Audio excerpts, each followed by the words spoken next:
రాజధానిలో జరుగుతున్న అభివృద్ధిని చూసి ఓర్వలేక జగన్ ఎందుకు అమరావతిపై విషం చిమ్ముతున్నారని మంత్రి డోలాశ్రీ బాల వీరాంజనేయ స్వామి అన్నారు. అందుకే వైసీపీ రౌడీ మోకలు రాజధానిలో అల్లర్లు సృష్టించేందుకు కుట్రలు పన్నారన్నారు. గత ప్రభుత్వ హయాంలో అమరావతి రైతులను అక్రమ కేసులు వేధింపులతో హింసించారని ఆగ్రహం వ్యక్తం చేశారు. జగన్ ఇంకా మావిగనంటూ ప్రజలను మభ్యపెట్టాలని చూస్తున్నారని విమర్శించారు. రాజధాని అమరావతి రైతులు మధ్య చిచ్చు పెట్టాలన్న వైసీపీ కుట్రలు భగ్నమయ్యాయని మంత్రి అనగాని సత్యప్రసాద్ అన్నారు.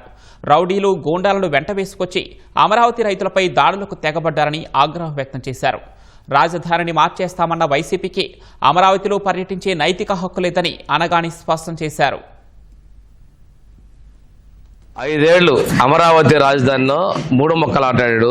అమరావతి రైతులతో చెలగాటాడాడు. రైతుల కష్టాలు పూర్తిగా గాలికి వదిలేసి ఈరోజు అమరావతి నిర్మాణం చేస్తూ ఉంటే 2 ఏళ్ల తర్వాత వచ్చి మమ్మల్ని పిలిచారు వెళ్తామని విధ్వంసం చేస్తున్నారు. రైతుల్ని పాదయాత్రలు చేస్తుంటే చితకబాదినటువంటి వ్యక్తులు అమరావతిని రాజధానిని రైతులు స్వచ్ఛందంగా మాకు భూములు ఇచ్చారు. ఆ రైతులు ఇచ్చిన దానిలో అమరావతి నిర్మాణం శరవేగంగా జరుగుతూ ఉన్నాయి. ఈరోజు అమరావతిని చట్టబద్ధత చేశాం.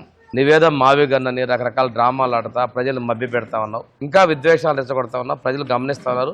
ఇది కరెక్ట్ కాదు. పోలీసులు మిమ్మల్ని అడ్డుకున్నారు. ఎందుకంటే మీరు విధ్వంసం సృష్టించడానికి వస్తున్నారు. ఈ అమరావతి దేవతల రాజధాని, ప్రజా రాజధాని. ఈ రాజధానిని మీరు విధ్వంసం చేస్తే ప్రజలు చూస్తూ ఊరుకున్నారు. ఎందుకంటే రైతులు తిరుగుబాటు వచ్చింది. మీరు చేసిన మోసాన్ని కప్పిపుచ్చుకోవడం విషయాన్ని కూడా గమనించుకోండి.